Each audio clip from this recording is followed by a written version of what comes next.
سوال ہے کہ مرے ہوئے لوگوں کے لیے یعنی جن کی وفات ہو چکی ہے ان کے لیے قرآن بخش سکتے ہیں کہ نہیں، اور ان کے لیے دعا کر سکتے ہیں کہ نہیں۔ دیکھیے جہاں تک کہ قرآن پڑھ کے اس کا ثواب میت کو پہنچانے کا معاملہ ہے، علماء میں اس میں اختلاف ہے۔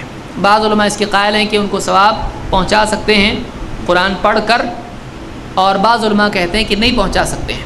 جو علماء کہتے ہیں کہ نہیں پہنچا سکتے ہیں ان میں امام الشافعی رحمۃ اللہ علیہ بھی ہیں، وہ کہتے ہیں کہ نہیں پہنچا سکتے، پہنچتا ہی نہیں۔ قرآن پڑھ کے کسی کو بخشنا یہ صحیح نہیں ہے، امام شافعی کہتے ہیں۔ امام ابن کثیر نے اس کو ذکر کیا ہے تفسیر ابن کثیر میں، وَأَلَّيْسَ لِلْإِنسَانِ إِلَّا مَا سَعَىٰ کی تفسیر میں، کہ آدمی کے لیے وہی ہے جس کی اس نے خود کوشش کی، آدمی اسی چیز کا مالک ہے جس کی اس نے کوشش کی۔ اس آیت کے ضمن میں انہوں نے بات کہی ہے۔ اور دیکھا جائے تو آپ دیکھیں کہ اللہ کے نبی صلی اللہ علیہ وسلم صحابہ کے پاس مال